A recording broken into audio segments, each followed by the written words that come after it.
Hey, salut tout le monde et bienvenue sur cette nouvelle vidéo sur la chaîne de l'approximation ludique et du biflage de règles. Aujourd'hui, dossier numéro, je ne sais plus combien, dossier numéro 13, dossier numéro 13 aujourd'hui, où nous allons passer en revue la seconde partie de notre dossier sur les jeux issus des licences Warhammer, mais les jeux du coup type jeu de société et non pas les jeux de type wargame. On avait vu lors du dossier 12 certains jeux concernant Warhammer Fantasy. Et bien dans cette vidéo, dans ce dossier-là, numéro 13, nous allons traiter des dossiers, des jeux issus de la licence Warhammer 40 000. Et ça après le générique. Give me fuel, give me fire, give me that which I desire. Alors, donc, comme dit dans l'introduction, on va traiter sur cette vidéo des jeux issus de la licence Warhammer 40 000, donc le pendant futuriste des jeux Games Workshop. Donc, on va essayer de faire ça également par ordre chronologique. Et bien évidemment, le premier que je voulais vous présenter, et pas les moindres, c'est un peu comme HeroQuest, c'est du coup Space Crusade. Space Crusade, qui est vraiment le pendant HeroQuest de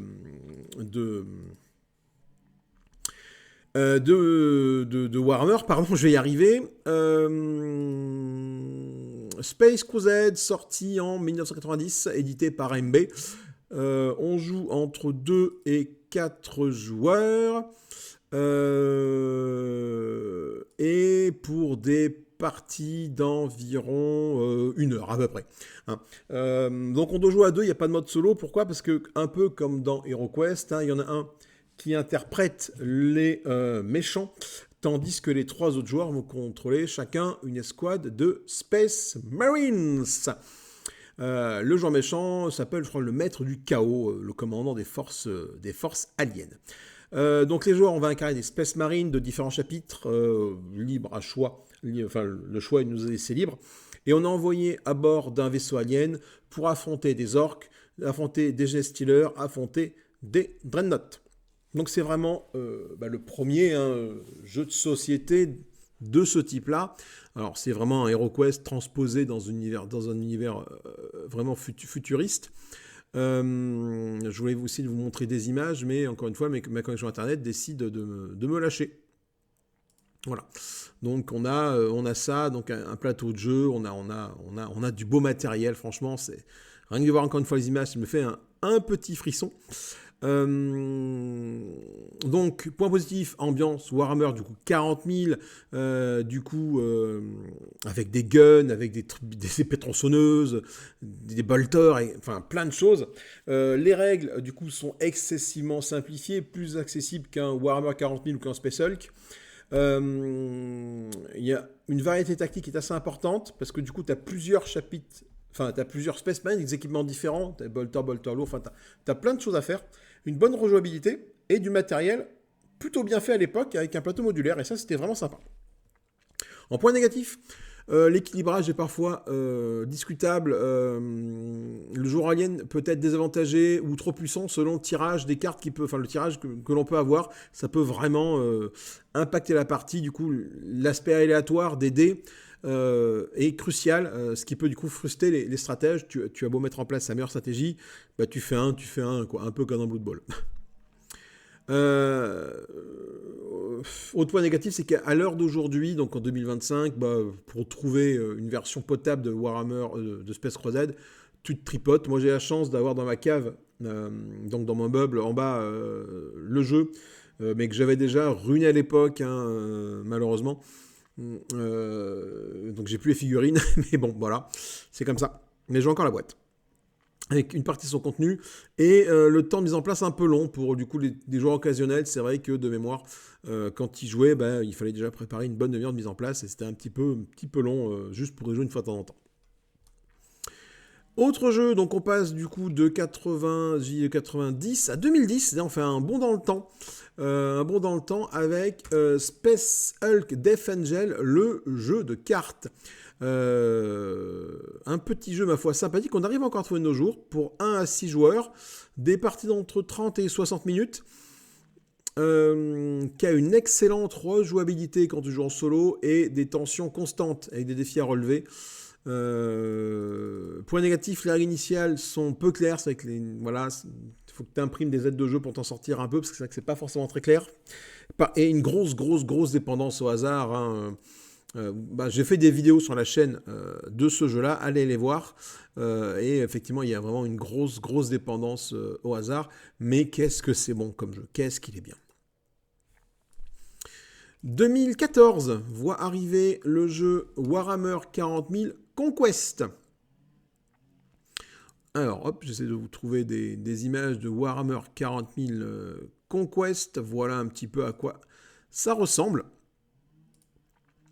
Donc c'est pour deux, hein, deux joueurs, de partie environ 45 à 1 heure, quelque chose comme ça. Donc c'est un jeu d'une stratégie, enfin c'est un jeu de stratégie qui est vraiment une grosse profondeur de stratégie et qui est équilibré. Il y a une grande variété de factions. Voilà. Et du coup, ce qui pêche un peu, à mon sens, c'est que c'est un jeu compétitif uniquement, vraiment du 1 contre 1. Et il y a besoin d'avoir des extensions pour avoir une expérience complète au niveau du jeu. Ça, Games Workshop a bien compris le principe. Hein. Tu sors un jeu de base et après, tu le pouilles d'extensions pour arriver à avoir vraiment une expérience complète du jeu, ce qui est un peu dommage. Mais ça n'enlève pas, du coup, c'est l'aide de noblesse à ce Conquest jeu de cartes. Sort en 2015, soit une année plus tard, le Forbidden Stars. Warhammer 40 000 Forbidden Stars, que voici. Donc on voit les images ici. Hop, donc voilà la boîte qui est là. Alors j'y ai joué une fois, ça m'a pas laissé un souvenir impérissable, hein, je vous cache pas. Mais parce que j'ai joué qu'une fois et sûrement pas dans les meilleures conditions. 2 à 4 joueurs entre 120 et 180 minutes, c'est pour ça que c'était un petit peu long, hein, ça m'a... du coup, j'ai commencé par le point négatif. Hein, la durée de jeu était très longue et les règles étaient complexes pour des débutants. Et c'est vrai que les règles, oh là là, qu'est-ce que ça m'avait... les règles m'avaient vraiment freiné dans l'appréciation de ce jeu. Par contre, ce qui est cool, c'est que c'est une stratégie spatiale qui est complètement immersive et les composants sont de qualité. Donc là, vraiment, on dirige des vaisseaux sur une carte spatiale. Hein. Et on a du matos de qualité. Hein. Voilà, on peut regarder les différents éléments. C'est quand même excessivement qualitatif et c'est vraiment bien. J'y ai joué une fois. Et en faisant cette vidéo, ça m'a donné envie d'y retourner. Après, le billet d'entrée, pareil, n'est pas forcément évident à avoir, parce que je ne suis pas sûr qu'on le trouve beaucoup, ce jeu-là. Sorti, du coup, en 2018, sûrement peut-être le plus connu, entre guillemets, des jeux type jeu de société grand public, hein, et non pas type wargame. Hein. Ce qui est le but de cette vidéo, c'est vraiment de traiter des jeux Warhammer 40 000 qui ne sont pas des wargames. Le Blackstone Fortress, sorti en 2018. Alors, je l'ai eu à la maison. Je l'ai eu à la maison une fois. On est vraiment dans une quasi-symétrie avec Curse City, là c'était maudite.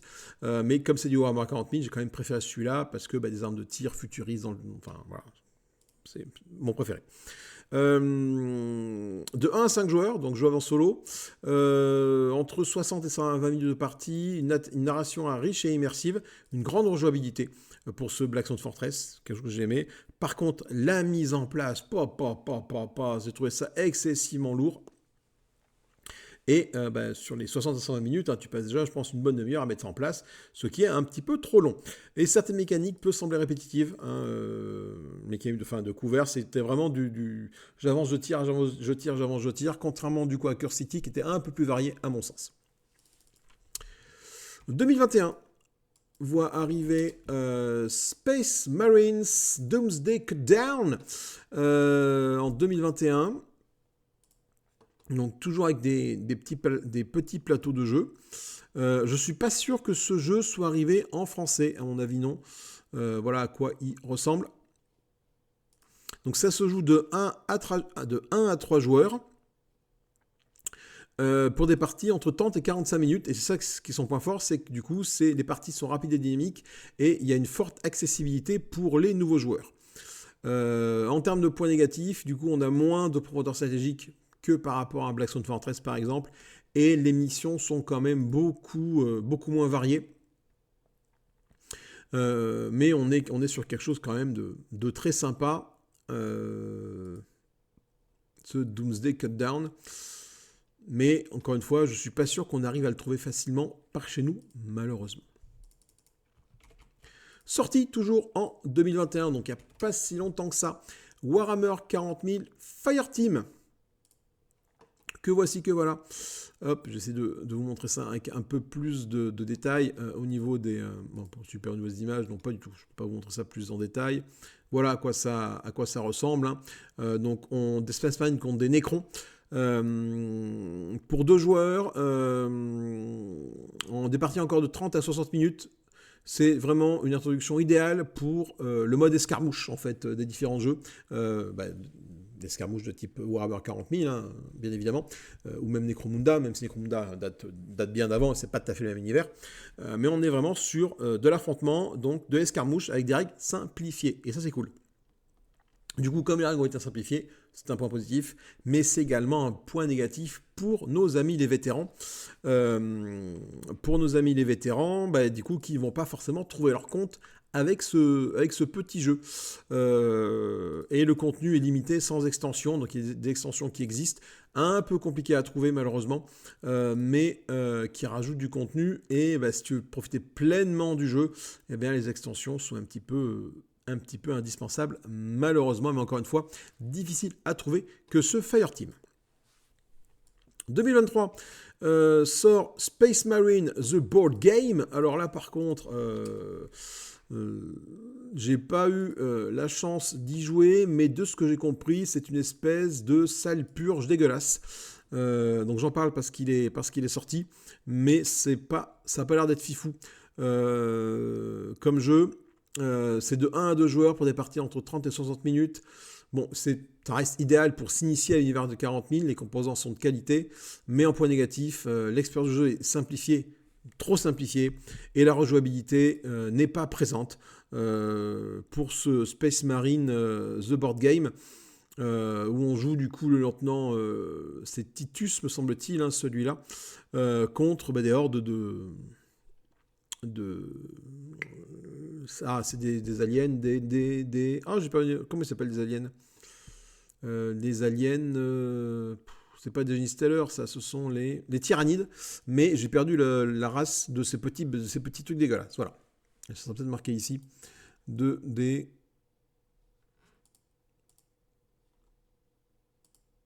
faut construire ces miniatures. Ah, des tyrannides je sais pas comment ils s'appellent. Bref, peu importe. Mais pas foufou. Hein, voilà. Enfin, en tout cas, je n'y ai pas joué. Donc, je vous dis pas foufou parce que ce sont les différents retours que j'ai pu avoir en grattant un peu sur Internet. Et enfin, sorti en 2024, le dernier en date au moment où je fais cette vidéo, qui est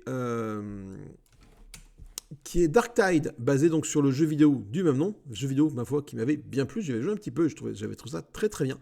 Donc encore une fois, je vais attendre que ça s'affiche pour vous montrer les images.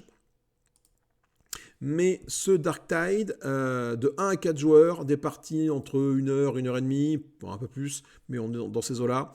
L'ambiance sombre et fidèle au jeu vidéo, et il y a besoin d'une coopération intense entre les joueurs. Ça, c'est vraiment ce qui fait le sel du jeu. En point négatif, c'est que il a eu une disponibilité moindre à sa sortie. On n'a pas réussi. Enfin, il a été compliqué à trouver à sa sortie. Parce qu'il est sorti vraiment, en petit comité. Et je n'arrive pas à vous fournir du coup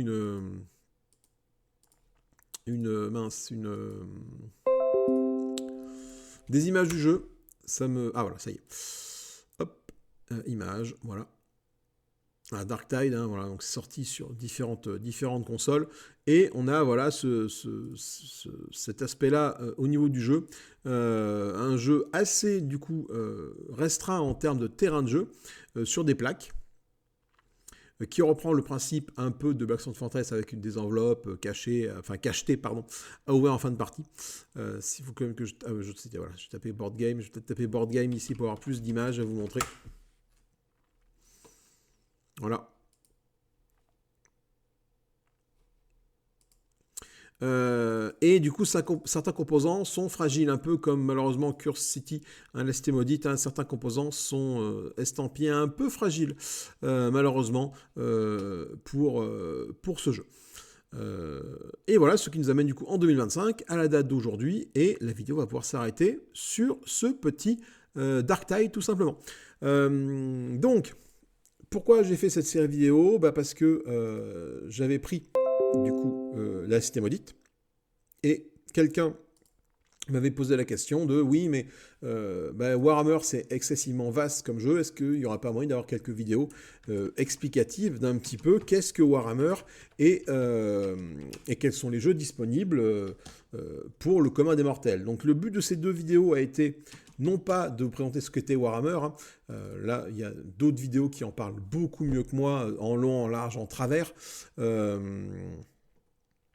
Moi, de mon côté, j'ai préféré me concentrer, comme nous parlons de jeux de société, j'ai préféré me concentrer du coup sur des jeux Games Workshop qui ne sont pas des wargames, mais qui sont sortis en tant que jeux de société, du coup en tant que jeux accessibles du coup à un public un peu plus élargi que le public des wargames. Voilà pourquoi donc ces deux vidéos. Partie 1 qui a été précédemment diffusée sur la chaîne traitant de Warhammer Fantasy, partie 2 que vous venez de voir qui traitait de Warhammer 40 000. Écoutez, on va s'arrêter là. N'hésitez pas à commenter, partager, liker. J'ai forcément dit des conneries durant la vidéo. Saurez-vous les trouver? J'en suis sûr.